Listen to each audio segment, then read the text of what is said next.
app, I'm assuming. Yeah, it's like Google Slides, but interactive.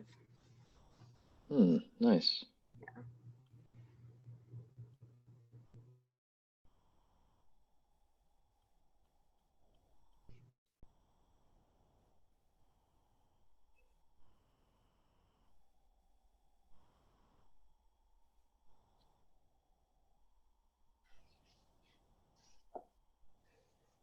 Nice Can you name, guys Gary. see my screen? Yeah. Okay.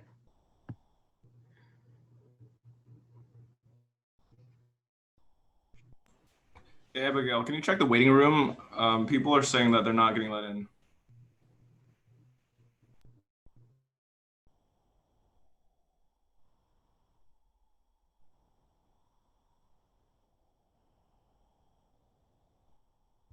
I'm not seeing anyone in the waiting room. There's here we some, yeah.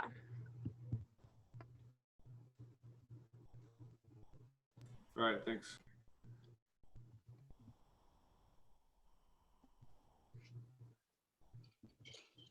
Hello, new people. We are joining the AirPod right now. And so that code should be in the chat. You can just go to that link and then enter the code in there.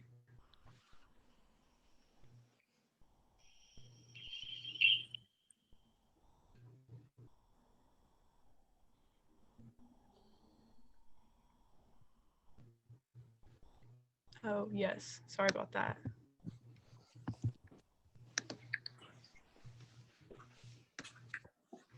So there's the link, and then here's the code.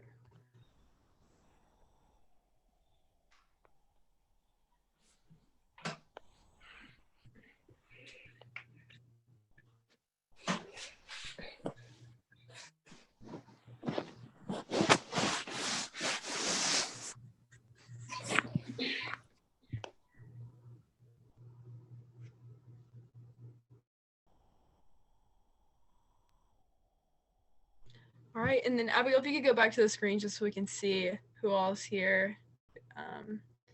So yeah, guys, be sure to join that link because that's how you're going to be able to participate in the conversation and enter your answers to the questions provided.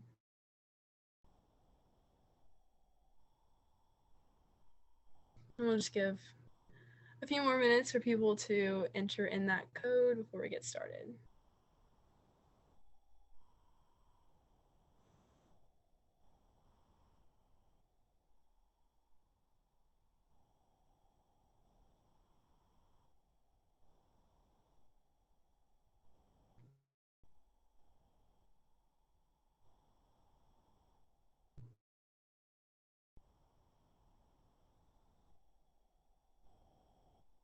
All right, anyone else want to join the Nearpod before we get started? All right, well, I guess we can go ahead and get started with the slides.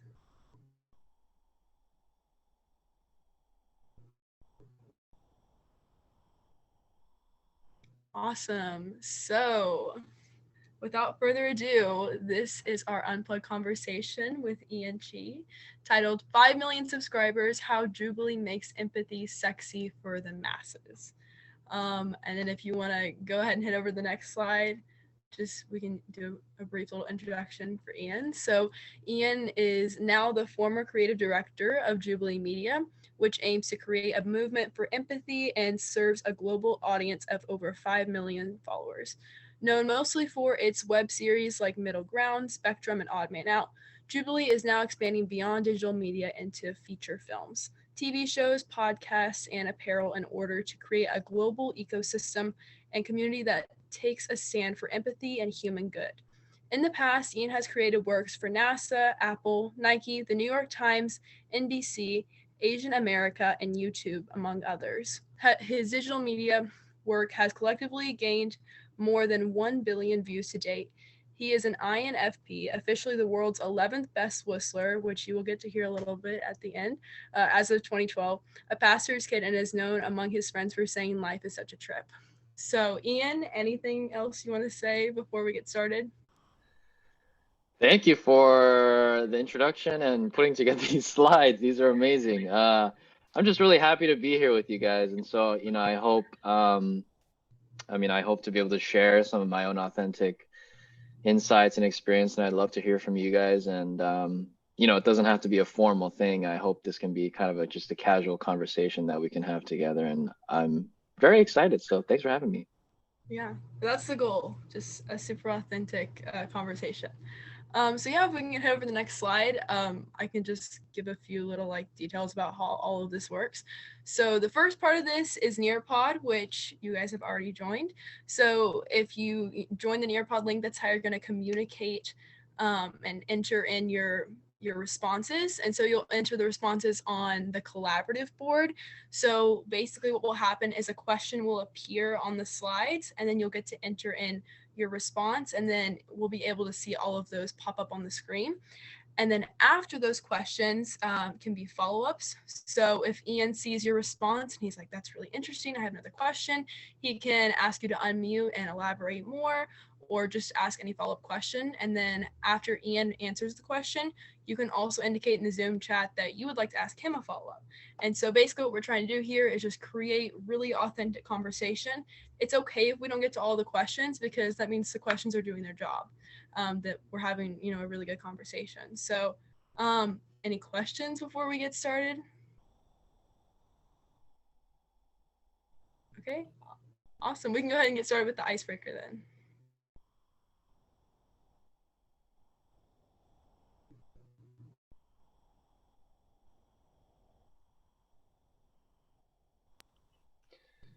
Favorite YouTuber? Ien, since you didn't do an answer for this one, do you want to share with us who your favorite YouTuber is? Yeah, sure. There's a channel that I really, really admire called In a Nutshell. And formerly it was called Kurzgesagt. It's a German channel and they do animation, but they always make episodes about really mind-blowing science topics about all sorts of things, like how old the universe is, how long humanity's been around compared to just all of history, what would happen if there was a nuclear explosion today in a giant city, and trying to communicate how harmful that would be to us. Yeah, Red and Link, we just got in contact with them recently. Actually, Julie might be doing a collab with them soon. Oh, that's so John cool. Green, SciShow, Vlog Brothers, Omeletto, Valuetainment, got some entrepreneurs on here. That's good. Very nice, very nice. CPG Gray, yeah, I'm subscribed to that guy too. I wish he made more stuff, actually. He only releases something like once a month or something. Jamila Jamil, Unease Poetry, beautiful. Yeah, I gotta check some of these out, actually. I'm gonna take a screenshot of this, actually, just so I remember to check out these channels. I haven't heard of some of these. No one here, like PewDiePie? No PewDiePie fans? I don't think I've ever watched PewDiePie before. Oh, really? PewDiePie's cool. I actually really used to be so confused why so many people like PewDiePie until I realized, when you watch him, he just feels like a best friend talking to you. It's very natural just to watch his videos. It doesn't feel far away. But sweet. Good lesson. Yeah, keeping things honest. If it is Jubilee, what's been your favorite stuff to watch? I'm just curious how many people are familiar with Jubilee. Do people here watch Jubilee? I definitely do. Yeah, Nice. What do you watch mostly? I enjoy Middle Ground a lot. Middle Ground? Yep. Yeah, Middle Ground's a classic. That one's like one of our oldest shows that also does pretty well consistently. Middle Ground, yep. Sweet. Feel free to unmute and just shout it out. Odd Anyone Man watch Out. Odd Man It's Out? so much Odd fun. Man So much Out. fun. There we go. Odd Man Out. What's your guys' favorite episode? The vegan one. They were Oh my all so gosh. accusatory. Oh no. That one was, man, that caused us so much trouble actually. That was our second ever Odd Man Out episode, maybe like a year and a half ago. And Aaron the vegan, that episode, she because everyone made fun of her, and dude, we had to delete all her personal information everywhere and tell her to delete all her personal info because she was getting so much just trash from everyone. Jeez. Sorority girls, all the imposter. Yeah, That one was so good. that was pretty funny. Yeah, our audience requested one where everyone was a mole for the longest time, and then one of our directors, Phil, finally did that. So I'm glad he did that one. We're trying to do more. I mean, we're trying to do in person again because all of our shoots have been remote, but we're trying to do more like culturally based, kind of ethnicity based ones too. Both sides is great. Yeah, both sides is. Yeah, I don't know if I'm probably shouting out a bunch of jargon here that people are not familiar with. So Middle Ground is a show where it's kind of not really a debate show, but we bring two sides together to engage in conversation of things they really disagree about. So an episode could be like pro-life and pro-choice people get together and talk about, you know, their values, or conservatives and liberals, or like flat earthers and scientists is a really popular one that we did. Odd Man Out is a show that kind of tries to break down, you know, stereotypes of how you judge people on the surface level. And so there's 7 people who are like all, you know, for example, like conservatives, but one's a liberal and they're lying and they're pretending like they're a conservative, and they all try to find the liar. And so you just get to see how people, you know, automatically judge other people for how they act or what they say and things like that. And then Both Sides is a romance based series that just kind of dives into, you know, the nuances and deep things of relationships and how to navigate being in a relationship, essentially. Yes, Phoebe has a question. Please, you can shout it out or type it or whatever. I'm like a huge fan of Jubilee, so this is like so cool to get to talk to you. But one of my huge questions has always been like, how did y'all transfer like this idea to like real life? How did you come up with the idea to have things like Odd Men Out and a middle ground where we don't really see stuff like that on the internet today? Yeah, you know, it didn't start like that. Yeah, in the very beginning, when we just started Jubilee Media, this was in early 2017.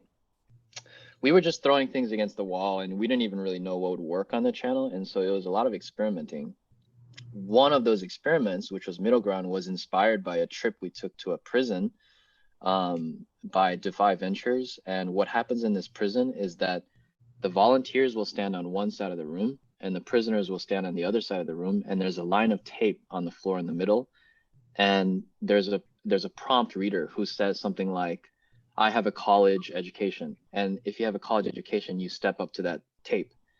And so these prompts, you'll see out of the prisoners and the volunteers who steps up to the line, and it just shows, one, real common similarities we all have, and then 2, like real differences we have in our experiences as well. And so that inspired us to kind of think about, okay, how can we bring this idea to bring together people who usually think really differently, and just hold a space of dialogue. And so it was a bunch of days of just hanging around in a room with a whiteboard and throwing out a bunch of ideas until we distilled it to the absolute most simple idea, which was just reading prompts and there being a space in the middle that people could walk into.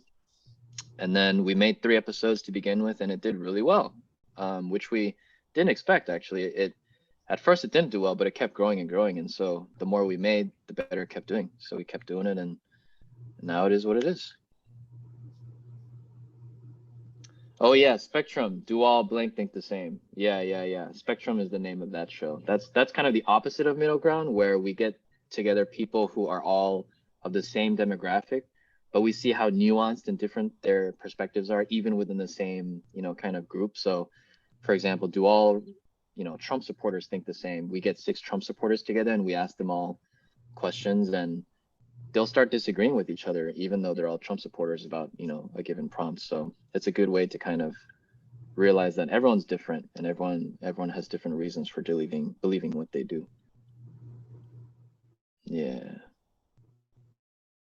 Sweet. I'm glad some people are familiar with Jubilee. If you're not, go and check it out. Jubilee makes some cool stuff. Especially my favorite is probably Middle Ground and Spectrum as well.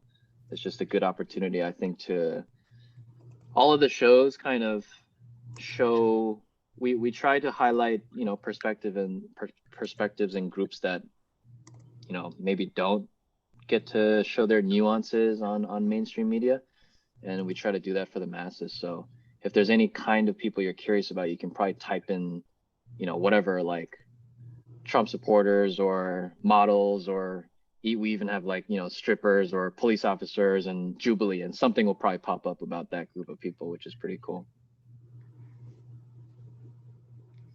All right, I think we can go ahead and get started with the first question.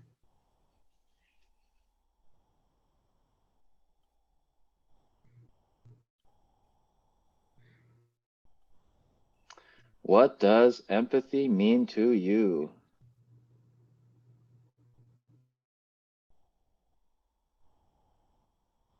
What does it mean? What is empathy?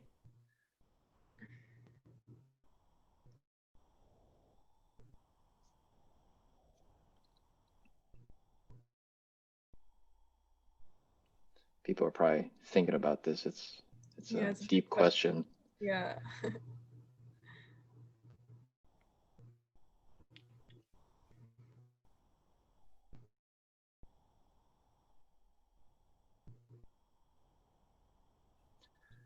Chabu, sorry if I'm getting your name wrong. Appreciating / respecting someone's perspective and way of thinking. Yeah. Ashley Holland says, connecting to other people and consciously trying to relate to their emotions. Keyword consciously. That's good. Consciousness, yeah. Miriam Twerk, recognizing that everyone has different experiences, but still respecting plus supporting them. That's a good one. Phoebe says, setting aside your own worldview to see through the lens of someone else's. Yep. That's good. Selflessness. Journey Barlow, finding relatability and similarities, imagining yourself in their situation. That's a good one too. Yeah, a lot of these I think have to do with like getting outside of your own bubble, right? Like kind of getting outside of your own framework and lowering your own stubborn positionalities to acknowledge how other people see things, which is, that's great.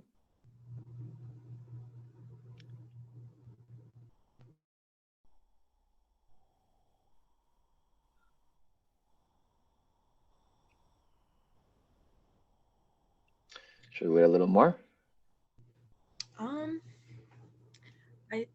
There's another one. Anna, going out of your way to try and relate to what others are thinking and feeling and to not assume or judge. That's good, yeah. The not judging part. Sro's trying to actually hear what someone is saying in their own language. These are beautiful, I love it. I think they're all super, super valid, and it, you know, they all have to do with caring, you know, just caring about other people, I think, because by virtue of caring, you want to understand and listen to them and kind of acknowledge where they are. Yeah. Are we allowed to ask questions? Oh, I'm sorry. Oh, go ahead. I was just wanted to ask, like, when you and your team, I guess, were, you know, in the mindset and creating Jubilee and like all of these sub shows that Jubilee has, like, obviously was empathy like your main goal, or you're just happy that like kind of inspiring empathy in other people was like kind of a consequence of your show, if that makes sense? Yeah, that totally makes sense. That's a great question, actually. You know, to be honest, in the beginning, when I first joined Jubilee, at least, the tagline or motto was live for something greater. So it wasn't as narrow, or, you know, not that empathy is narrow, but live for something greater. Just the idea of living for something outside of yourself was the main idea. But the more we made our shows, the more we realized that the common thing through all the things, through all the works that we really liked to make and did well, and just seemed to speak with people, was this idea of just bridging people together. And so as we started to hone in on just what was working on the channel and what we like to do, that's kind of when we had a conversation about, hey, it seems like, you know, from this idea of living for something greater, that thing happens to be empathy, it sounds like, you know. So that's when we kind of narrowed it down to, okay, yeah, that's what we want to stand for, especially if we want to like just become a brand has to be distilled and simple and savvy enough that it's a spreadable idea. And also during this time, it felt like it was really necessary because like the nation is just more polarized than it's ever been. And so that's what we decided it would be. And that's what it is till today. So after we had more clarity of that, I think it also helped for the future shows we made after that too. Even though it's we'll talk about this a little bit later. You know, it's always still trying to strike that balance with trying to make things that go really viral, which also means like making things that are fun and entertaining for people. So it's always striking that balance. Let me read this last answer that I don't think I've read. G Unit says, empathy, a big part of it is not blaming people for why people are the way they are. That's a good one. Yeah, I love that. There's a quote somewhere that I forget exactly how it goes, but it's like, if you knew the exact details of individuals' life and what they went through and how they see the world, like you wouldn't blame them for anything actually, because you would completely understand why they made every decision the way they did. So I feel like that's a huge part of, you know, acknowledging everyone's doing the best they can at all given moments.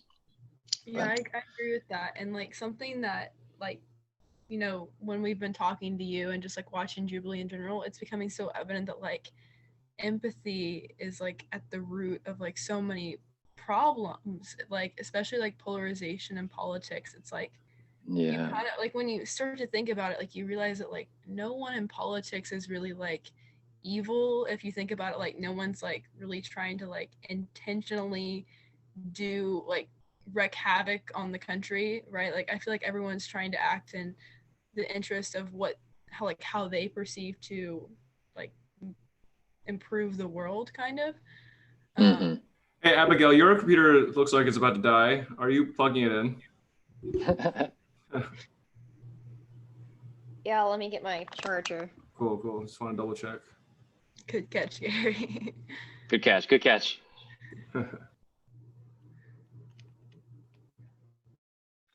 Yeah. Do you, there's this YouTube channel that I'm forgetting the name of. I think it's called like Dictionary of Lost Words or something like that. It's a channel, and every video is dedicated to a word that doesn't exist, that should exist in the world, but it's not in the dictionary. And so I think, I'm not sure if I'm remembering this correctly, but there's a video, Obscure Sorrows, I don't know, maybe that's it. There's a video called like Sonder or something like that. Have you ever guys heard of this word Sonder? Mm-mm.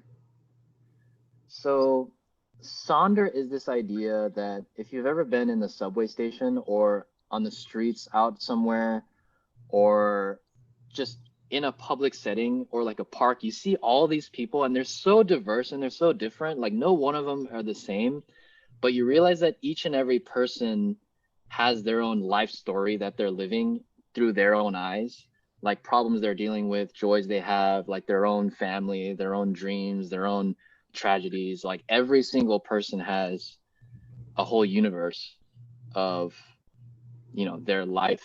And it's Sonder is when you're like hit by that realization that every single person you're seeing on the street or the subway embodies an entire universe like of their own, you know. So that's like that, to me, that is so close to the idea of empathy, because when you realize that someone else's being is completely just as deep, just as visceral, just as unique, just as mind-blowing and real as yours, then there's no way that you can't listen to them, you know? Yeah.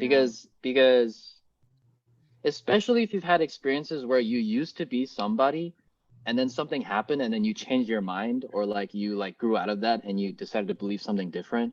Once you have that change in perspective, you realize that there's so many places people can be in terms of what they believe in and the perspectives they have on the world, that no matter how crazy their view is, it's still valid because it like they're there. Just the fact that they're there, like there's a reason they're there, you know? So that, I don't know, that's kind of my stream on Sonder and empathy and why I think it's so important in the world today, just because, you know, the more we validate each other's experiences, that, you know, every one of us is actually, you know, essentially an expression of the universe. Like you can't really dismiss anybody anymore, which I think is a good place to start. Dictionary of Obscure Sorrows. Nice. I think we found it. Yeah, that's great. Oh, that's a great quote by G Unit. If you know someone's complete world, you can't help but love them. Yeah, that's beautiful. There's another one by Martin Luther King Jr. where he was like judge a person by their own standards or something, not by your own, because everyone has just different ideals that they're going for. And you can't really impose your ideals on somebody else, because, you know, we all have different values and different ways of kind of, you know, we all see things completely differently. Sure. Yeah, I think we can go ahead and go on to Ian's answer on the next slide.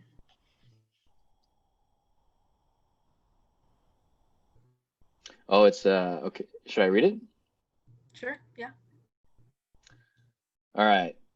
There's the standard dictionary definition: the ability to understand and share the feelings of another. To me personally, it means the validation of somebody else's being and true connection between people who are willing to be with and listen to each other. You don't have to agree with people to empathize with them, be with them, and validate who they are and what they believe. Yeah, that's a distinction that one of our directors brought up one time, of to empathize doesn't mean to agree with. You know, and he talked about empathizing, you know, it might sound extreme, but like Hitler, he was saying how Hitler deserves empathy because actually in order to fight injustice or to realize, you know, what you need to do in order to like do some good for the world, it's actually really important you understand how, you know, quote unquote bad people are thinking and why they're like that, right? That's the only way that you'll kind of understand the playing field. But it doesn't mean agreeing with them. So, you know, it's coming from a place where you maybe are reaching to the other side to really see where they are and where they're coming from, so that you can understand what the playing field is like here, so you can do the best for everyone.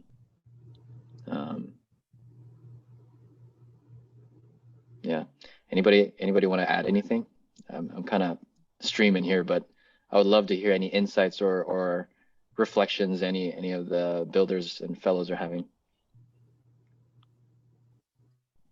I love the idea of validating somebody else's being without having to like actually agree with them, because I feel like a lot of people don't like the idea of a middle ground because they would like sacrifice their own beliefs or their own values to like acknowledge somebody else's that is different from them. But I like the way you put it in terms of just like acknowledging that they do have their own beliefs and their own life experiences that have like brought them to that point. And like if you don't even like try to understand that, then you're never going to understand like why they are the way they are, like what beliefs they possess. So I thought that was really nice and powerful. Yeah, you know, I really admire this. He's kind of this psychologist. His name is David R. Hawkins, but he says that, you know, we're all mirrors of each other, right? And so any negativity you see in the other person is actually just a reflection of yourself. But when you're in a conversation and you're talking and you feel the need to defend what you're saying or to attack the other person, you've automatically kind of shown that you're insecure in your position, because it assumes that it assumes that you are, by being defensive, you're putting out the signal that what you're defending is like something that can be broken. Does that make sense?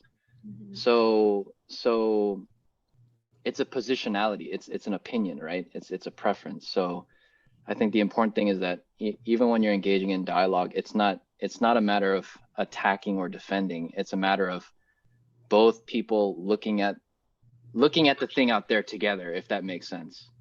Because it's not that you're against each other. It's just that you're most likely trying to go for the same thing, which is like world peace or whatever it is, right? It's just that you have different ideas of how to get there. So yeah, it's something we try and maybe inject into some of our work, especially like middle ground, because I mean, people will attack it's good. And then I think on the other end of it, to walk away and kind of become aware of where you were emotionally like triggered, and that kind of helps you become more aware of like your own position and open up a little bit on the other end. Yeah, you bring up such a good point as far as like defending things.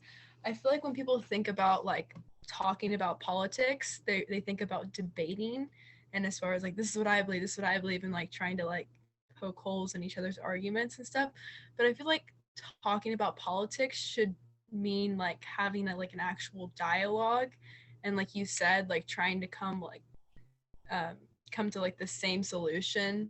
And I just think that, again, that's a huge root of the problem, is the way that we frame conversations around. Yeah. If oftentimes people come together and they're like arguing about something of like I don't know, as an example, like someone will say like they deserve $100 or something, and the other person will be like, no, you only deserve 50. But that's not the actual thing that they're talking about. The thing behind the thing is probably like how worthy the person feels, or like wanting to be acknowledged. You know what I mean? And like the money part of it is just like the surface part of it. So it's like you have to go deep to kind of, understand what people are actually talking about, which is, that's what I'm talking about when the two people get together and they're not talking about their opinions and clashing. They're talking about the third thing, which is the real issue,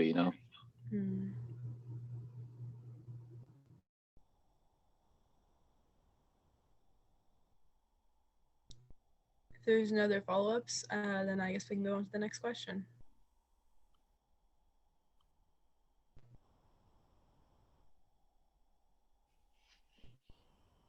All right. How do you make work that is deeply meaningful / empathetic?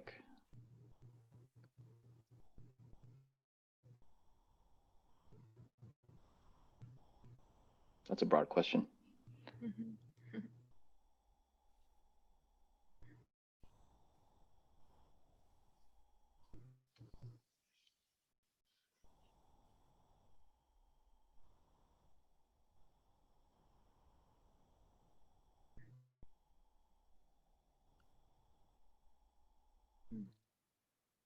Invest in learning about your user and unlearning your assumptions.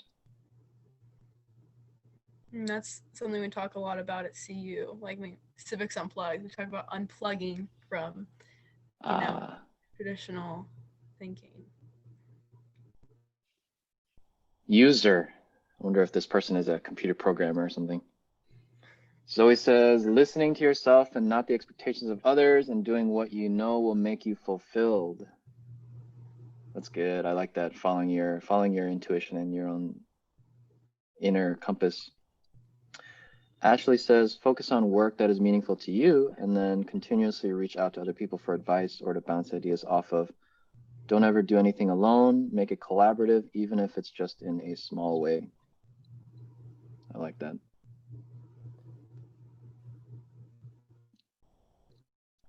Anna says, I need to prevent my own assumptions from judging before I try and understand. That's good. G Unit, trying to create something that is meaningful to the people you're trying to serve. Ask them what their challenges and aspirations are and build something. Abigail, would you mind scrolling down a little bit? So, yeah, thank you. And build things with them. Work with people to try to represent as many perspectives as possible. Have to give people options and info to build their own opinion, and maybe put yourself in a position to change yours. I like it. Yeah, I see that commonality again, which is from before too, of getting out of your own bubble or your own world, right? Serving the user, bouncing ideas off of other people, putting yourself in the shoes of other people.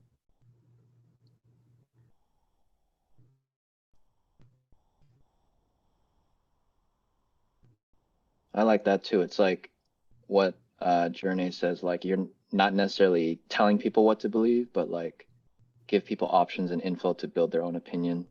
That's good. I feel like that's what true art does. You're not trying to tell people to do something per se. You're just showing kind of life as it is. in the most honest way possible, and people walk away with what they'll walk away with. Phoebe says, by taking into account other people's religious holidays and culturally significant events when planning something, I think that everything is meaningful, but prioritizing others' needs and their capacity is not just meaningful, but important. Yeah, taking into account what other people care about. That's huge. Yeah, it's like if you're going to make something meaningful, it better be relating to things that are meaningful to other people, right? Not just yourself. That's good.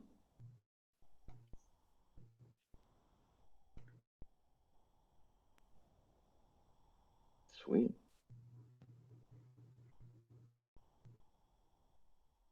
I think we can go ahead and go to your answer.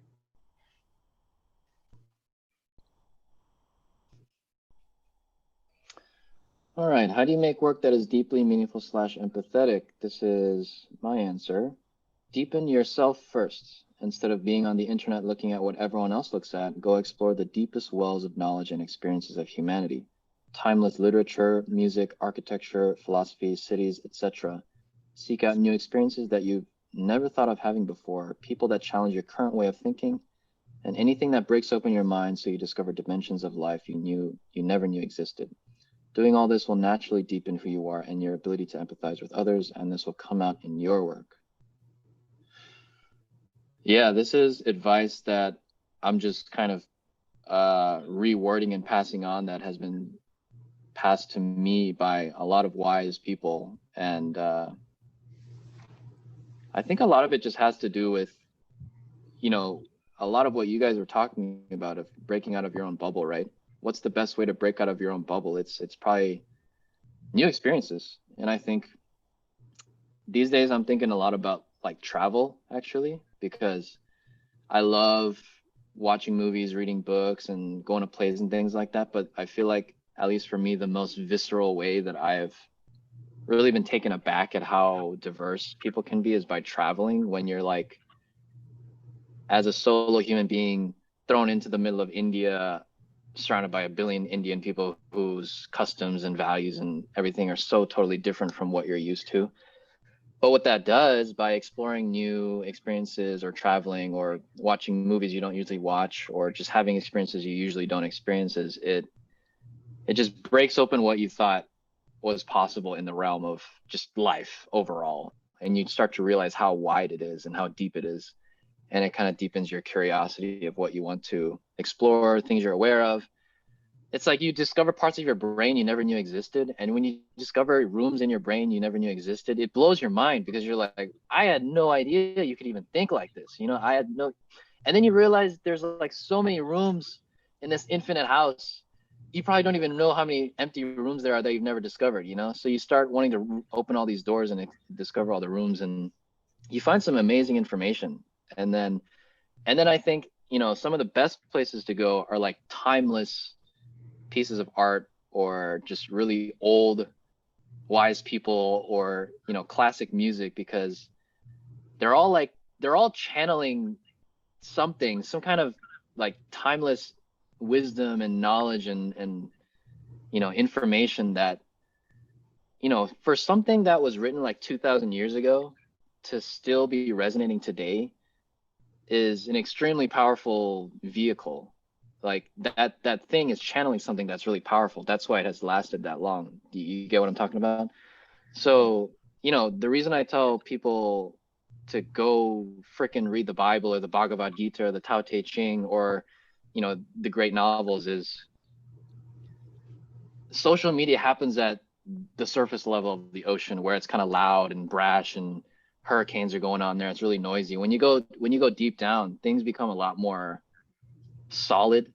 It's not as noisy. There's like a clarity of mind and knowledge that is like, it's indestructible in a way, whereas a lot of social media or like, this noisy gossip on the surface level is really just, it's just really frazzly. It's not, it doesn't last, if that, it's not something that carries weight. And so the way to make meaningful and empathetic work without even trying, I think, is just to seek out those works and kind of dive into there, and it'll just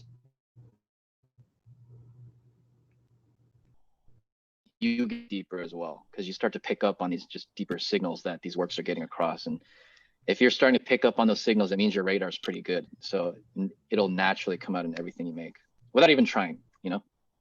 And then also people, I think, seek out people that really challenge you, that really elevate you, that really like blow your mind.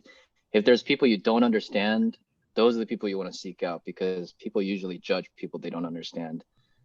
And then seek out the people you least understand, because if you are able to understand those people, that means you've broadened your mind and you've deepened your being. So that is my little ramble on how to deepen your consciousness. I feel like Gary secretly wrote that answer. Go Gary. Oh, Abigail, I think more people are trying to get on the Zoom. Yeah.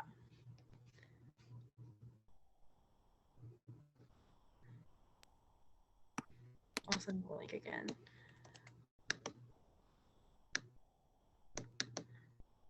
So a question that I have for you, kind of about like, you know, you said like deepening yourself first and like seeking out like all these different like timeless like art and literature. So like, how do you like, this might not be the best way to ask it, but like, how do you like start making those connections between like the surface level things and then like the other things that you're suggesting? I don't know if that question made sense or not. I think it makes sense. Yeah, it makes total sense. You remember what I talked about, like when two people are talking about like negotiating over how much money they want or something, that's not the actual thing they're talking about.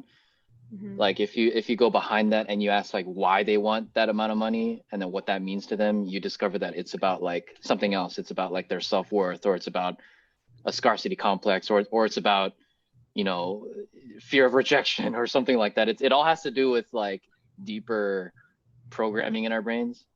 So I think that if you tap into those deeper truths of understanding how just human nature works, or understanding how life works, or like it's like if you understand the code of the matrix, everything you're looking at starts to make a little bit more sense. So it's like if you understand human desire and fears and, you know, envy and dreams and, you know, what all that stuff means, the things on the surface level, automatically you're viewing it from a little bit more of a bird's eye view instead of like right on ground with it, I think, is what I like to think. And then, you know, if you're able to detach yourself and kind of be more of an observer in that way, you can kind of start to say things that, you know, hopefully make a little bit more grounded, maybe a little bit grounded in a little deeper soil, hopefully. I like that analogy of like the observer, like, you know, not being on the ground. And yeah, that's really helpful. You gotta do both though. If you're just an observer, you start talking in some really, you know, obscure Nietzsche-like way where no one understands what you're saying. You're really profound, but no one gets it. So that we're gonna get to that in a little bit. Yeah, I remember some of your YouTube videos that we've seen have talked about that. Yeah, we can go ahead and go over the next question.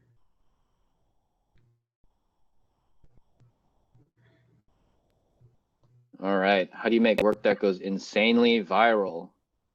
That is the complete opposite of the last question. How do you make work that goes insanely viral? We have about 600 Instagram followers, I think, so we obviously know the answer to this. All right. Hey, that's a lot of souls, though. That's great. Fake news. That really goes viral, that's for sure.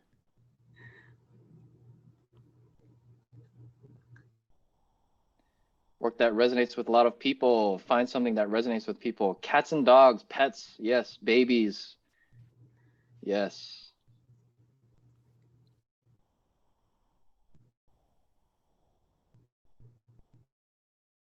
Anybody here watch like Jake Paul, Logan Paul? I was about to say, take a very inappropriate video in Japan and then apologize 3 times. Yes, yes. That's how you go viral. Very controversial. I did enjoy Jake Paul's latest Pokemon card videos, though. I thought those were great. Took me back to my days when I used to collect Pokemon cards.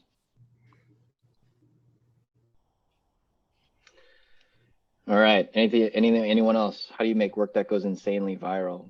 Oh, hey, great video title plus thumbnail. Hey, we got some YouTubers here. Post something crazy or unusual. Yep. If you already have a platform, start beef with someone. That's a real good way to go viral. Yes, great. TikToks and clickbait. Yep. Great answers. I love these. Very good. Very good. Crazy or unusual. Yeah, that's good. Start beef with someone. That's funny.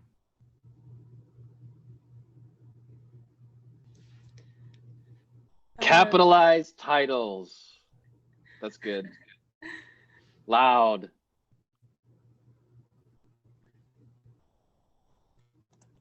I like it.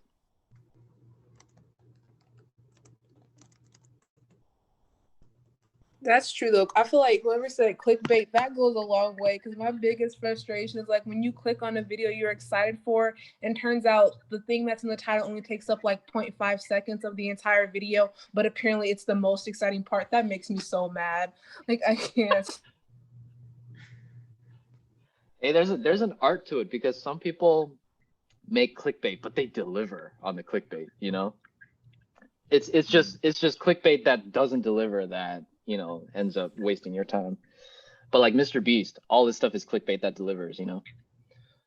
Stir up a ridiculous debate, i.e. the dress color. Yeah, that's good. Yeah, things that have controversy, right? Like mass controversy will go viral. X destroys Y. Yeah, like Mr. Beast destroying his friend's car or something. Do a trend/meme or comment on a current event. That's good. Yeah, current events. Memes. These are good. I feel like if everyone's answers and everyone's brains combined into like one project to go viral, you guys would create something insane.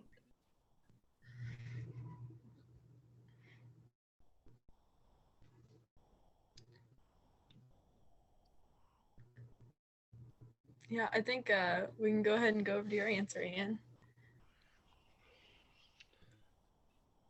All right. How do you make work that goes insanely viral? Get out of your own head and pay attention to what other people are paying attention to. Identify what the large masses are paying attention to and speak in that arena. Be loud, brash, controversial, ludicrously entertaining, unconventionally unique, and memorable. Yeah, essentially, I mean, it's pretty much what all you guys said. And then the more you can compound that and the louder you can make it, the more controversial, the more ludicrously entertaining and all that, the more chance it has of going viral. This is something I really learned at Jubilee, because before I used to only make things that I thought were cool, and I would make this video and I'd pour my heart and soul into it for like 2, 3, 4, 5, 6 months, and then I'd put it online, and then, you know, it's only getting like 200 views in like 2 months, and I'm like, yo, where's the love, man? Why aren't people why don't people get it? Why aren't people liking my work? And then as I got, you know, kind of more acquainted with how YouTube works and how, you know, to make these shows that go viral, I realized that you have to think about it like a surfer. So when you're going out into the ocean and you're surfing, you're not the one in control of the waves. The waves just happen. What your job is to do is you time it right, and you kind of paddle to exactly where the wave is gonna, you know, form, and you ride it. And you do your best to look out and kind of assess what the waves are like and where exactly to go and how to time it exactly. So it's kind of like how human attention works. In any given time in history, there's going to be things that people are more interested in or less interested in. Pay really close attention to the waves of human attention.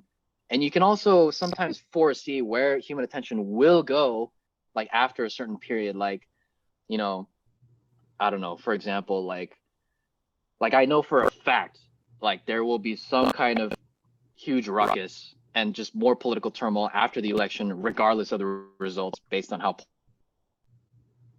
polarized. So if we made a video that was capitalizing, you know, maybe that's the wrong word, capitalized, but made a video addressing polarization and the need for even more, dialogue right as after the election happened, like that would probably do pretty well.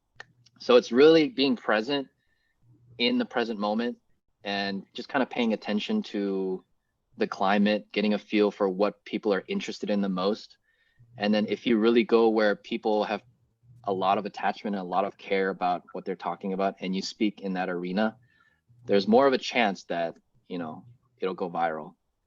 There are good ways to do it, and there are crappy ways to do it. Some people, they just go to the lowest common denominator, and, you can just make like porn videos and get insanely viral things because obviously that's like the most lowest common denominator.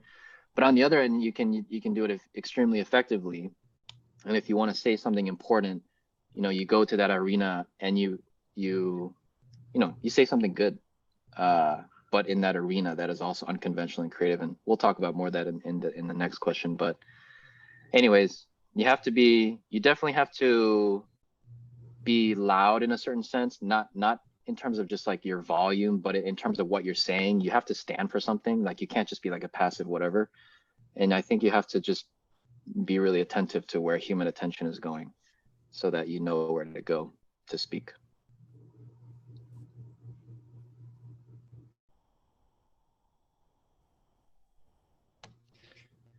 Yeah, if anyone else has anything to add, I would, yeah. Well, have you ever felt like you were too early, like using the wave metaphor? It wasn't at the peak yet, and you had this piece of content ready, and yeah, well, either you did release it too early and it didn't do well, or you had the foresight to wait for the right time. Yeah, totally. And yes, that has happened. It's interesting because this is an arena that I'm still trying to like grasp my head around and figure out exactly how to do it better. But some people are really good at like sparking the initial, like this is next level. I'm talking about like people who are trendsetters. Like there are people who know how to spark the fire by just like starting a spark, and then everyone happens to go there because they know that's where they're gonna, they know where the next conversation is gonna be, and they spark that fire. Yeah. Other people know where the fire is gonna be, but they don't know how to spark a spark. Does that make sense? It's like the way you communicate it also has to like hit people and actually enter their brain and like cause a flip of a switch somehow. And that just requires like communication abilities, talent, and like knowing how to frame things so that people care. So that kind of relates to the next question. But yeah, because I think there are plenty of people who are really prescient or whatever the word is about, like they can tell the future, but they don't know how to make people care about the future. The trick is knowing how to make people care, if that makes sense. which requires, I think, this is kind of related to the next question, but I think it requires supreme like mastery of craft, understanding who you're talking to and how to make things that actually hit, not just information, because you can look at information and it might not be interesting to you. You have to figure out how to make it interesting to people. Kind of the opposite of what Gary asked.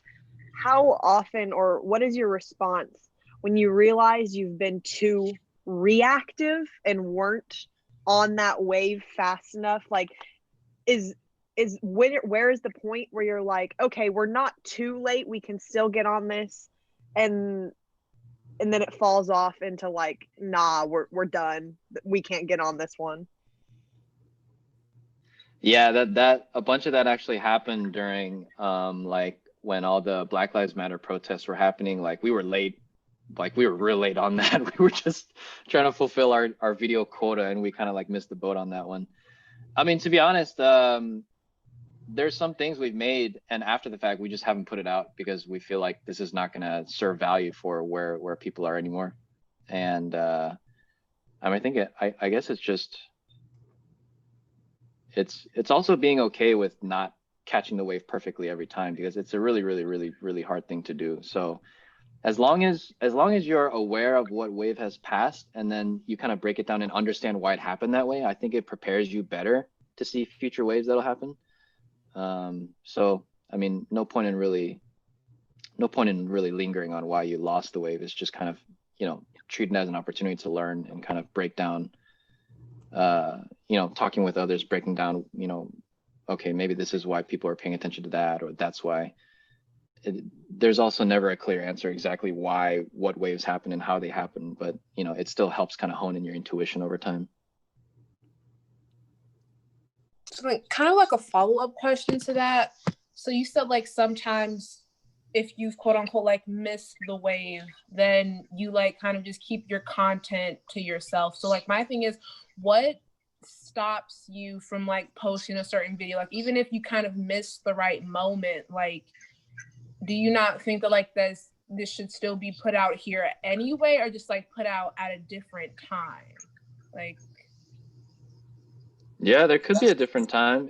So there's not like a one size fits all answer. It really depends on the video. So for example, like we were really requested to make do all Karens think the same spectrum video, and actually that was an interesting one because we were gonna film it, but the director personally felt off about it because she had personal experiences, like being kind of a white woman director who also put out a piece recently that was talking about her personal journey and being vulnerable about previous videos she had made. And so that was more of a personal decision, but I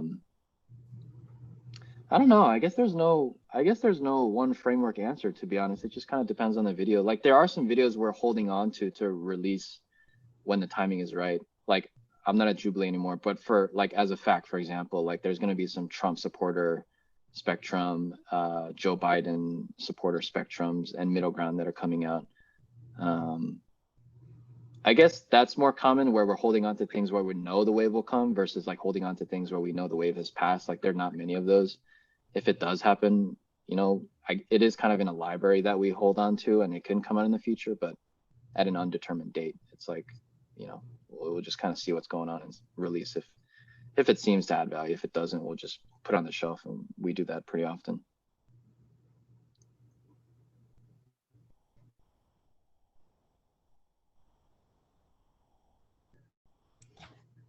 So I know it's 6:30, but Ian, if you have time, I think we should do this next question because I think it ties everything together really well. Sure. That's what we've talked about. So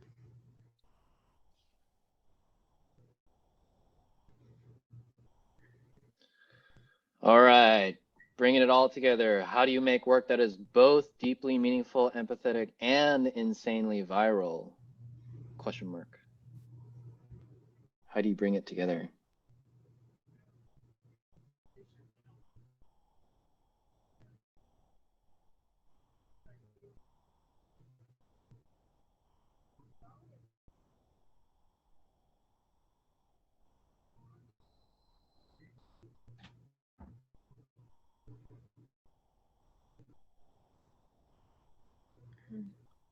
Miriam says, find a way to make the work that is meaningful to you appealing to the masses. Yeah. Ashley says, something that is timely and relevant, but still sparks emotion and thought, not just brain fluff. I love that phrase, brain fluff. That's good. There's a lot of brain fluff in the world, that's for sure.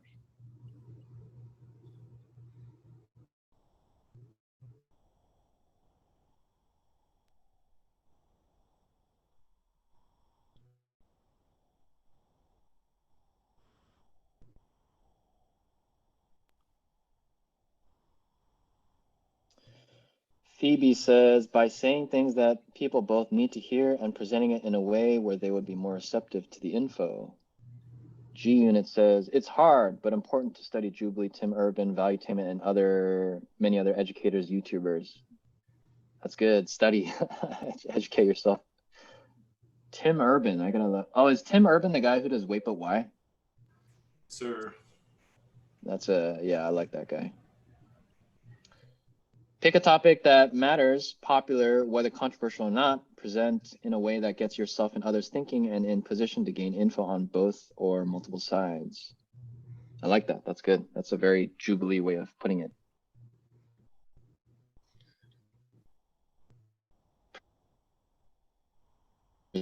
Way that gets yourself and others and an opportunity on both or multiple sides. I like that. That's good.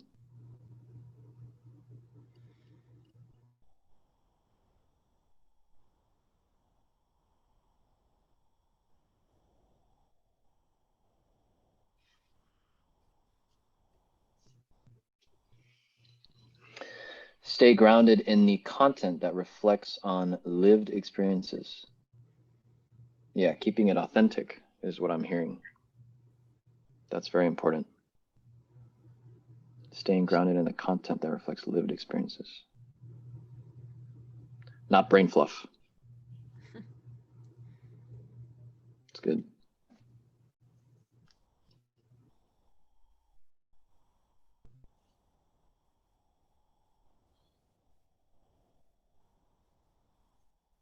Anything else? Anyone else? Feel free to shout it out as well. Deeply personal and specific. That's good. Yeah, it's definitely good to be specific and precise.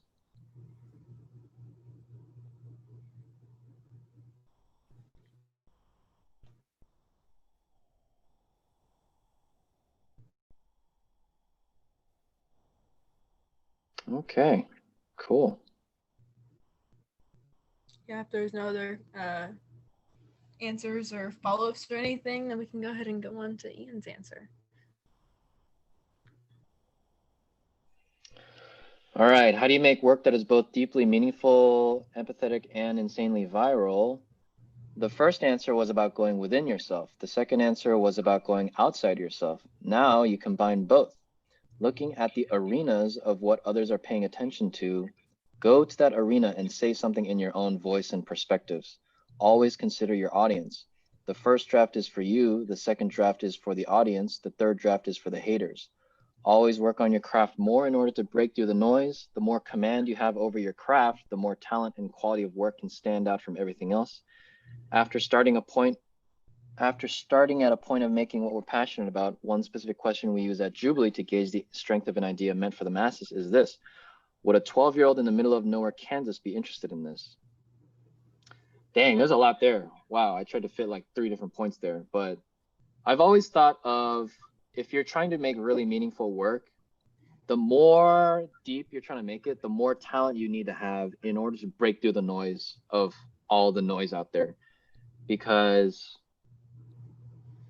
you know, if you don't have talent, you can make dog and cat videos all day and get a lot of views, right? But if you're trying to really pour into people with a deep bucket of meaning and knowledge and things like that, you have to find a way to make these really deep things very entertaining and accessible for people. So if you're translating such big, deep things to this like sexy package that you give to people and it's really delicious and tasty, like you have to be an incredible cook. Like you have to be the master chef of the world to make that piece of broccoli taste like pure candy. You get what I'm saying? So the more talent you have and the more you work on your craft, the more you can make kale and broccoli and spinach taste like chocolate for the masses that people love. You know, if you're able to take freaking broccoli and make it taste like In-N-Out or something, that's just how you break through the noise. Because when people see it, they're going to be struck. They're like, oh wow, this is really tasty, you know. And then yeah, the thing that came before of riding the waves, paying attention to where people are paying attention to and going there and kind of speaking in your own voice. Yeah, and then that last question is a good one. Whenever we're thinking of a video idea, a lot of the times we'll ask our directors of like, okay, based on your vision of the idea and all that, would this be interesting to a 12-year-old in the middle of nowhere, Kansas? So in other words, is this going to make everyone interested, including like a 90-year-old grandma to like a 12-year-old in Kansas to like a, you know, Republican 56-year-old in Michigan to like a, you know, young Filipino single mom, you know, hustling on the other side of the world? You want to make it accessible to all people. So that's kind of a question we use to gauge whether or not what we're making is both, you know, meaningful but also accessible to people. Yeah, that, man, there's a lot there. I could go on and on about that forever, but I'd love to hear anyone else's reflections too, if anyone has any.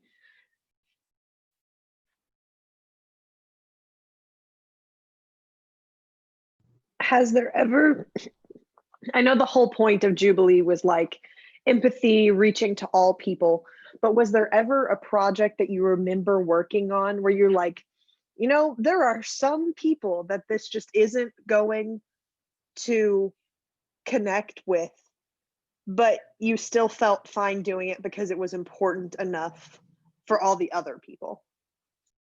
Yeah, definitely. We actually make it a point to have kind of a ratio of like 90%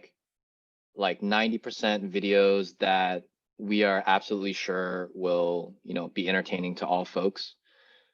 Included in that though is like, for example, like as a given, anything we do, even if we're trying to cover like really niche topics, like for example, like I don't know, like Native Americans, for example, it's like as a given, we're still going to try to make Native American spectrum episode as entertaining, as sexy, as like viral as can be for the masses. But there also is that 10%, like you're saying, of like, you know, we're not sure, or we're pretty sure most people won't be interested in this, but it's important to do because we have a pretty big platform, and just by virtue of being a big platform, we have a responsibility just to like highlight certain voices or push certain, you know, perspectives, or give people a platform that just like nobody would hear about. So there's kind of a quota that we have internally. So like I believe it's 1 out of 8 videos is like a mandate internally that we make it our mission just to like make it regardless of whether or not it'll do well. Kind of in relation to that, could you talk a little bit more about what you meant for like the third draft is for the haters? Oh yeah, sure. So I stole this from Neil Strauss, I believe is his name. He's an author, but he talks about this when writing, that first draft is for you. So just vomit your heart out. Don't think about it too much. Just get it all out there, and perfect it to what you think is, you know, great. And then second draft is for the audience, so that you're making sure people understand, you know, they get everything you're talking about. You're making it, you know, digestible and accessible. And the third draft is for the haters. It's like, you know those douchebags that you just go to a movie and you just have fun, and you pick out all the dumb things in the movie that are like, oh, why'd they choose that costume? Or like, oh, that actor sucks. Like, oh, that shot was really bad, like terrible. So the third draft being for the haters is for those people.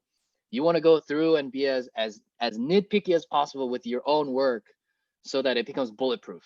So that, you know, anything that possibly a hater could point out and kind of criticize or say that, you know, this was not well done or not researched, you want to make sure that you're covering your bases. So if you do the first draft for you, then for the audience and for the haters, you know, hopefully by the end you have this, you know, 3-layer defense system for your fortress of a piece that can go out into the world and you know, kind of stand on its own. And no fortress is perfect, no piece is perfect, so there'll always be haters. But I think the more haters you can convert to being just legit viewers who take it in, you know, the more successful you can be. So, you know, you wanna include the haters in how you're thinking about your work. Don't just make it for people who would already listen. You wanna make your work for people who wouldn't normally listen as well, you know.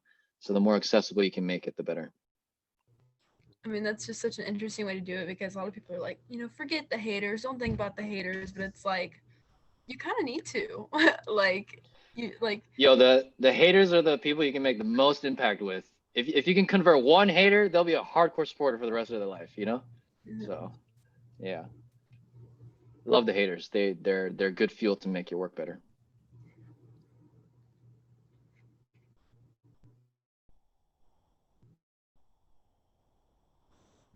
Sweet. Anyone else? I actually have like a personal question to ask you. Sure. So, on your personal journey to become a more empathetic person, what do you think was the easiest part of that journey, and what do you think was like the hardest? Oh wow, that's a fantastic question.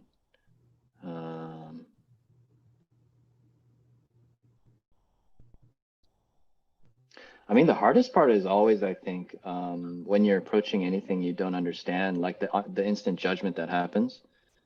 There's been a lot of times that I made judgments about people where I turned out to be completely wrong. So for example, like, you know, I met this one guy that I thought he was like a pretty douchey guy, and kind of like this typical like frat it wasn't whatever. And then we had one conversation one time that just completely blew my mind. And I was like, oh my gosh, this whole time that I've known this guy, I thought he was like X, but he's like Y. And so it's been very sobering to realize how wrong I was. Like the hardest part of it is realizing that like that's constantly the case when you meet people. Like you don't have the full information about them, and so it's like you have to reconcile with yourself that you don't know what you don't know, you know. So it's like that's kind of, it's like just and not being hard on myself when I realize I don't know. I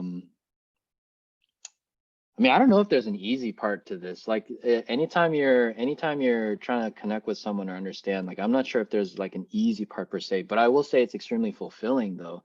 I think when you do go out of your way and you are connecting with people, you feel like a deep solidarity or fulfillment or just kind of this connection that is at a very deep intuitive level that is very fulfilling. So I would say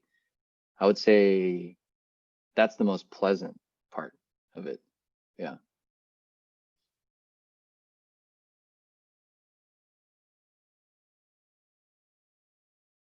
What about you? Can I throw that question back to you?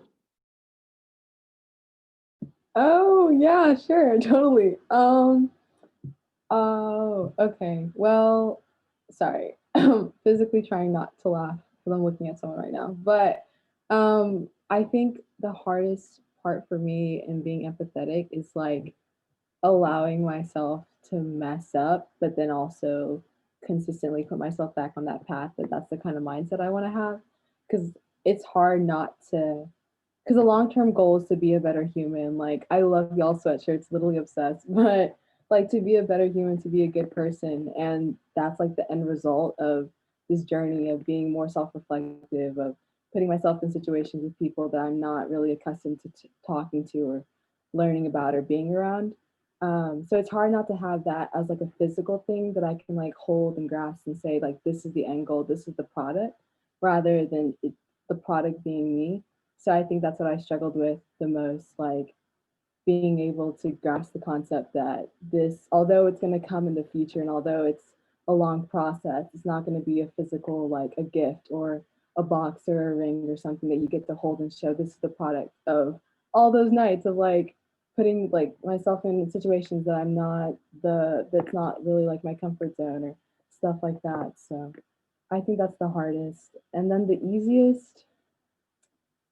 um the easiest part is probably talking to people because I just love talking to people and getting to know people and having them feel comfortable and also making new friends. So I think that's always been the easiest part of like stepping out of my comfort zone is getting to know different people and hearing their stories and stuff like that. So yeah. That's awesome. It comes so naturally to you. Like it's a part of your joy to like connect with people. That's good. I'm so like man, you would connect so well with Kendra, our casting producer. But she's the type of person who has such a big heart that always just like loves talking with people like of all types, which is like, man, we just need more people like that in the world, like you and Kendra. Well, thank you so much. That means like a lot. Thank you so much.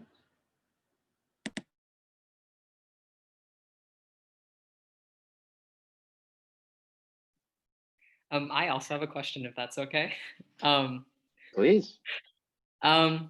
So empathy is such an incredible concept. I mean, you've been talking about it for the last, over an hour now.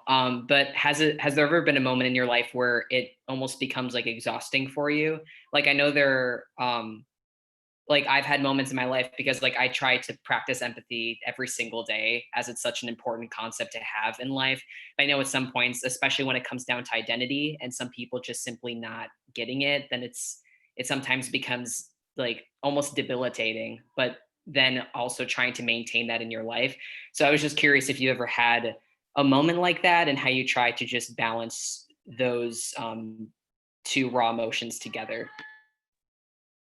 Yeah, man, that's a great question because while the ideal is to spread empathy or like this idea of just, letting others know that they're seen,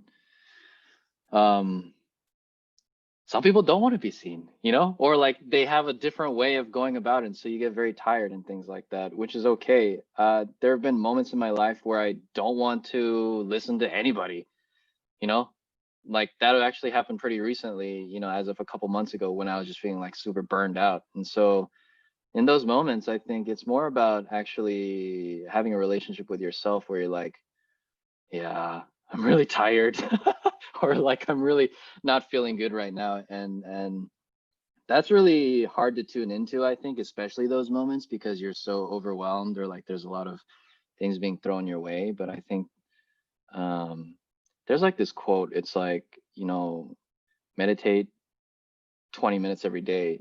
If you're really busy, meditate an hour, you know? So it's like somehow you have to keep that compass as clean as possible to realize the most important thing, which is like actually before even trying to, you know, go out and, you know, show others love, it's like important to do that for yourself. And because I think, you know, it's only if you try to force positive energy when you don't have it, it just backfires. You know, it becomes resentment. Actually, it's not genuine. So you have to make sure it's genuine. And the way to make sure it's genuine is by actually like being solid with yourself first. And if you can't extend empathy to other people, to not judge yourself and actually to empathize with yourself and be like, hey, you know what? I'm not gonna empathize with anybody right now. Like I just gotta go and have some McDonald's and, you know, have a milkshake and just freaking watch Netflix, bro. Like, you know, that I think that's a good thing to do. Thank you so much.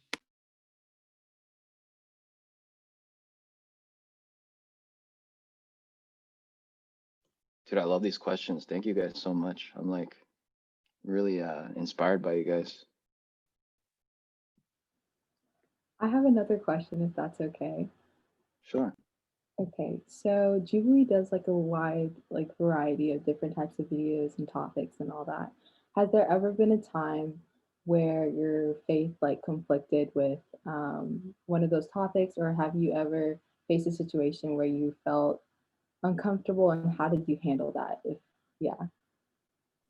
Yeah, definitely. We have debates about this at the office all the time.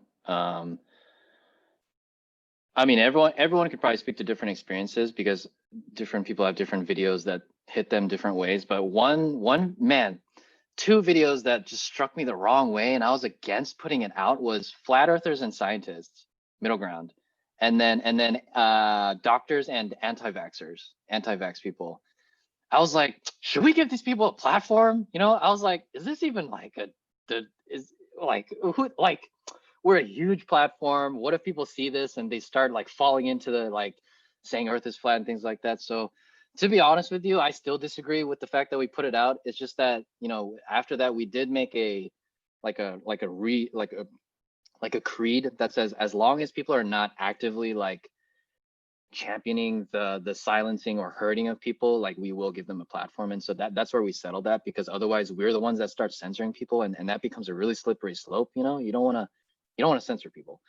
So but yeah, I mean, all the time there's conflicting of personal values, but that's just the place where I had to kind of, you know, we had really deep middle ground or conversation with the people at the team, and we talked about it for a very long time, and that's what we came to. So that's kind of a place where, you know, to serve just this community that we were in and to make sure that we're on the same page, it's like it's kind of, you know, maybe not be pleasant to my own ego, but it's kind of like, okay, this is what we came to, this is what we're going to do, and make sure that's that alignment and make sure that I enforce that. So that's complicated. I think if it were to me as an individual, I wouldn't do that, but because I'm working in a broader community, there's like kind of a responsibility I have to kind of, you know, align with leadership. So that's like a specific case, I guess. But other times where things have challenged my own faith or framework, yeah, there's plenty. Bunch of videos I'd see and I would not understand why people are saying what they're saying. And I mean, I still have that, like, I mean, or even just regular friends that I talk with, friends that are really close to, like, they just believe this one certain thing. Like my roommate upstairs is a really, really, really hardcore Trump supporter. And I'm not a Trump supporter. I understand a lot of Trump supporters, but his particular way of saying certain things sometimes still rubs me the wrong way. And I'm like, I don't get you, bro. And I'm going to be real about I still love this person though. So it's like, all that is, I think, I don't know. I ideally, I'm looking out for times when things rub me the wrong way, and if things rub me the wrong way, I know there's something to work out there. So it's like it, you know, I don't know. It's like there's this guy one time that said like fear is a good thing because it points you towards the unknown, and that's where you want to go. So ideally, you're able to kind of pick up on things that really offend you or like you don't understand, and that's where you get to go next. Yeah, treat it as a compass. Do you have time for one more question? Yes, I do. Okay. So this is a conversation we had, I think maybe like a week ago, but I know a lot of people are talking about, like, especially now, like the conversation of like not being friends with people over certain like beliefs that are like just such like core values.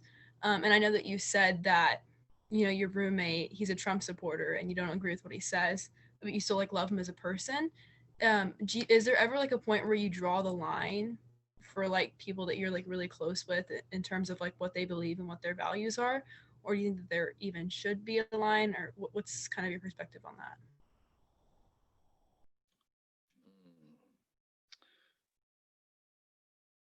that? Oh man, that's a hard one. I think that there are always contextual things to try and keep in mind of, I mean, every situation is different. I think you have to treat every situation differently. I think, let me think about this for a second.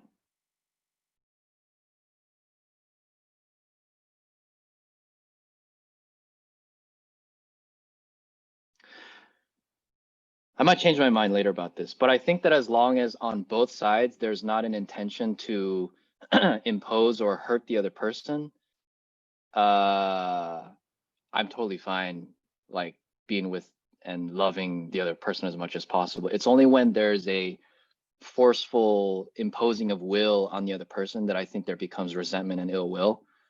It's like, like I know for a fact that I'm not going to change my friend's opinion about being a Trump supporter or any of the stances that he has. But I also know he freaking loves his family, and like the reason he believes these things is because he's trying to do the best and like, you know, believe in the most right things for whatever he's going for. And as long as he's not trying to like change my way of how I go about, you know, pursuing my same ideals that he has, we both have the same ideals, it's just different ways. As long as he's not trying to force me to do it his way, then I'm fine totally being friends. I think the moment he starts like, you know, imposing and constantly, you know, like berating the way I view things, or if I was doing that to him, you know, that's the point where I think I'd draw a line and be like, nah, man, I don't, you know, you gotta let people have their own space, and you can't really force them to think a certain way because people need their own path to walk down on, you know. Yeah, I don't know if that answered the question, but I guess long story short, as long as there's no imposing on the other person, and either way, I think it's, I mean, why not be friends, you know? Yeah, that makes sense. That's tricky though. Yeah, that's real tricky. I've had situations with friends where the line becomes blurry too, where it's like, you know, sometimes they're edging in and trying to impose, and you're like, hey man, like that's not my thing, and they keep going.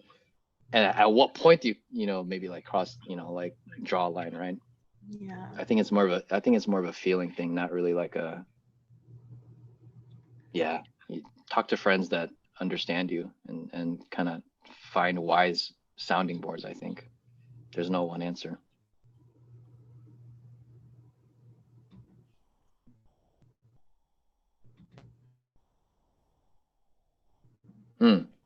That new chat, what Abigail said, I was just reading. This was brought up in the freshman English class I tutored. The teacher said, most people don't have issues as long as it stays civil until it comes to issues of someone disrespecting your identity. I agree with that. That's a great way to put it. Yeah. Dang. Very simply and well put. I like that. Do you guys, I'm curious, do you guys deal with that a lot in terms of like in terms of like just high school classes and regular social life is like, I mean, I wonder, yeah, I mean, I just want to kind of throw it out there and get a temperature check of like where you guys are in terms of like polarization in your own worlds. I'd say it's been like a big factor in my life. I've had some really like polarizing experiences in high school. I was discussing it today with some people. Like my freshman year, I had a boy in my class who like our teacher egged on some controversial debates that we were on polar opposite sides of. But some of the things that happened caused me some like deep emotional trauma because of the way he like directed them at me. And now we're debate partners and like working together every day. And both of us have like had some growths and like understandings and haven't directly addressed it, but like we know that we've both grown. And I don't think we're in a place that we would do that again, obviously, because I'm working with him every day. But it's definitely something that happens on the regular, that something gets so heated that it's to the point of like something's going to happen that's kind of dangerous here. Wow. Thank you for sharing. Yeah, I will say I know Ashley from school, and I was in that class, and I've seen a lot of like growth in both of them, and it's so crazy to see like from freshman year where they were to now like working together. Like they still bicker a little bit. They bickered a bit in class today over something. But I mean it's crazy to see how far that they've come.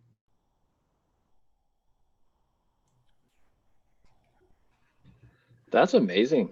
I mean, not pleasant, obviously, but amazing that, I mean, that, yeah, that, I mean, I don't know if this is going to sound insensitive, but I feel like that's a tremendous opportunity for growth on both sides, you know?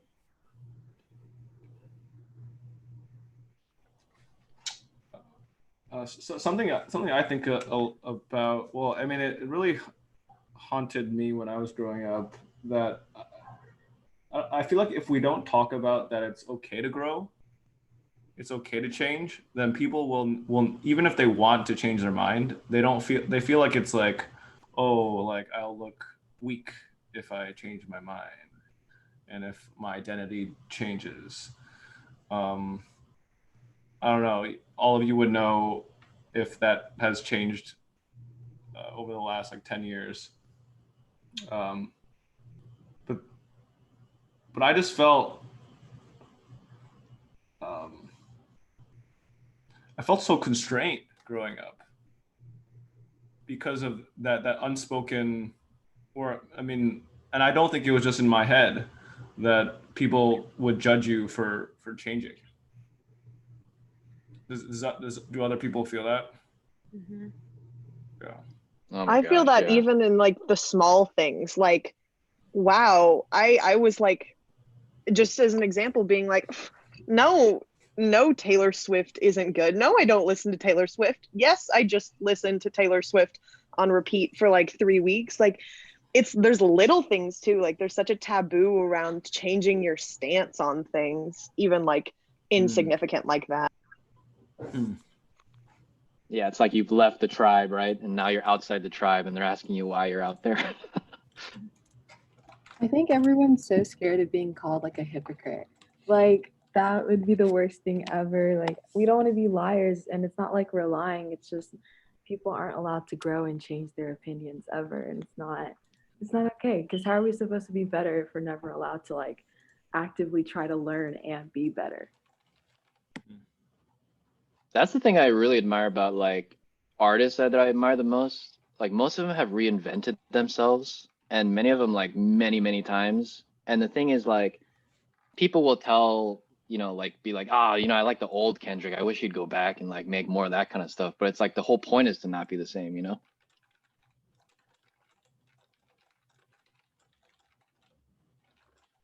It's better to just appreciate like the journey that someone's on and like focus on that rather than focusing on the past. I think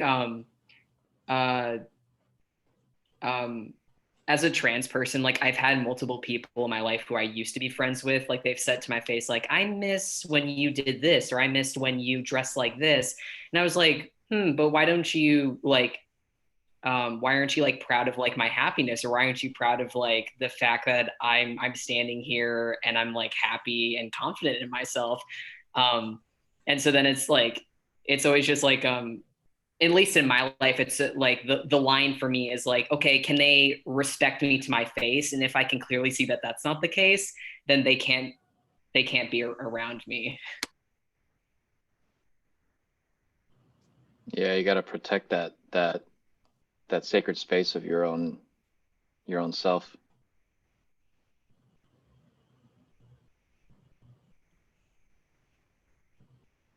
Dude, that's deep.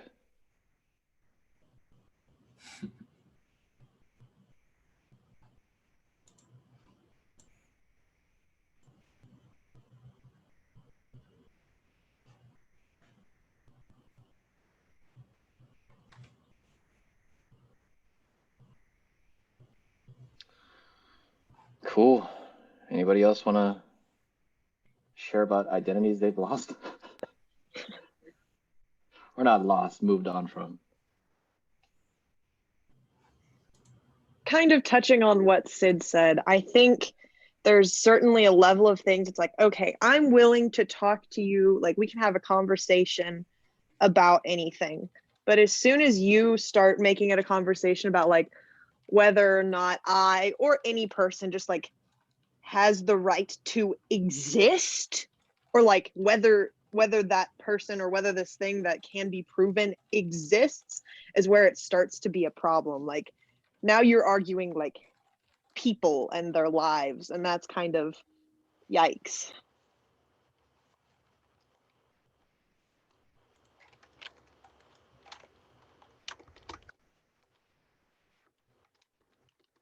Yeah, I wonder where that comes from.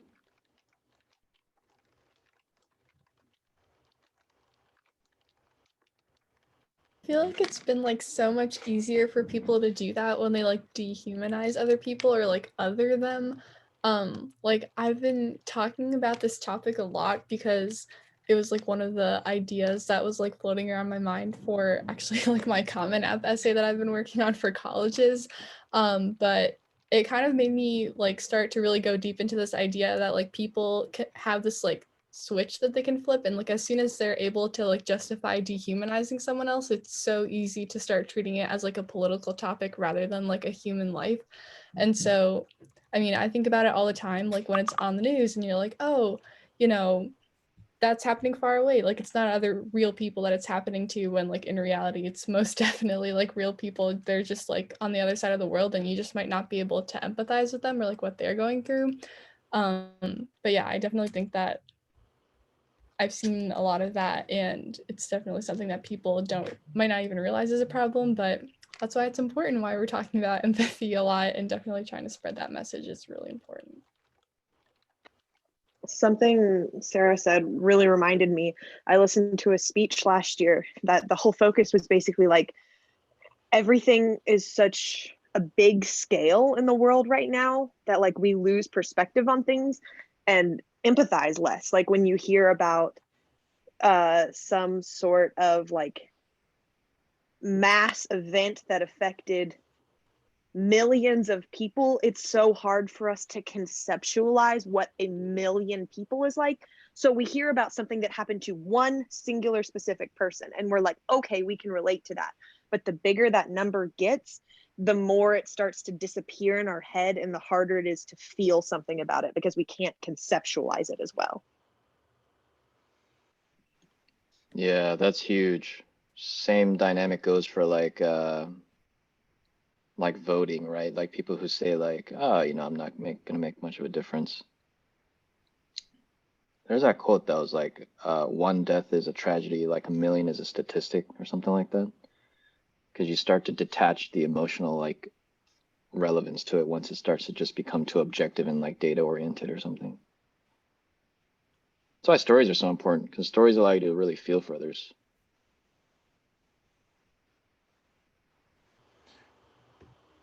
Ian, wondering, and feel like we've said the last question like 10 times, but it's been really, really good. Wondering if the last question could be directed at you, and if there's any one thing, could be multiple things that you learned from tonight.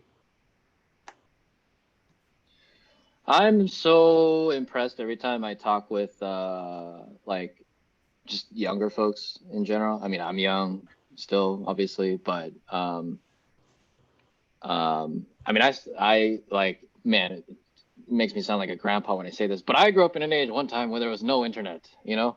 But that's not the case for a lot of Gen Z folks who've like grown up pretty much with this as a given. And I think that, I mean, everything has its pros and cons, but like the amount of information that you guys already possess and like the awareness and just the self-awareness that you have, it's incredibly mind-blowing actually. So, you know, this whole endeavor of Civics Unplugged, or, you know, things that people are taking into their own hands and like making their own thing, like I am constantly in awe of that, because I mean, to be honest, I think there's a lot more I mean, off the record, don't tell millennials I told this, but I think Gen Z is probably a lot more smart and aware and conscious than millennials are.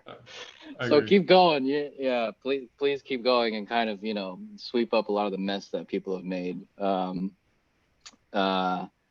yeah, I'm incredibly inspired, and I think, yeah, it's just very inspiring to see like, I wish I was where you guys were at when I was like, you know, in my early 20s or late teens. And I just know for a fact that like just standing and kind of discovering your true self and kind of going where you are and engaging in dialogue, like you're spreading seeds of like, you know, revelation and discovery everywhere you go, with every conversation you have, every project you do. And so just know how valuable that is, because there's most change, I think, especially when young people talk amongst themselves, not when older people talk to them. Because when older people talk to younger people, it's like, you know, you're young kids, and they're a completely different generation. You can't tell young kids to do anything. They're not going to know. They got to do their own thing. So you guys go and talk to your friends and, you know, engage in that kind of things, and it'll cause way more immense change than anything that older people can do.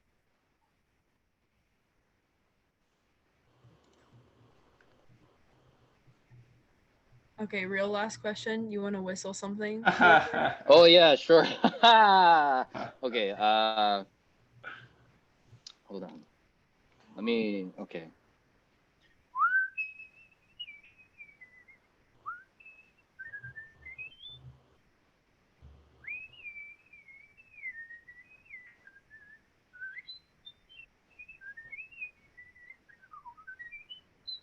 There you go. Wow.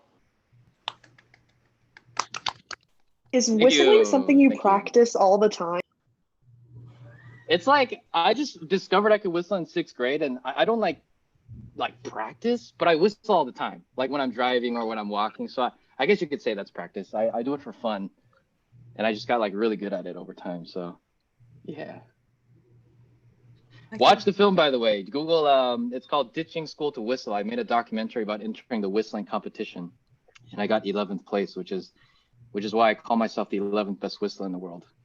So that's the story behind that. Wait, what's it called again? It's called Ditching School to Whistle. Okay. Yeah. I can finally say I have heard the world's 11th best whistler whistle. Yes. I got to get into the top 10. That's my next goal. Top 10 whistle in the world. You got this. Yeah. All right. Well, I know this went like 45 minutes over, but it was so amazing to hear from you, Ien. We're so thankful that you just took the time out of your day, you know, to talk with us. So thank you so much.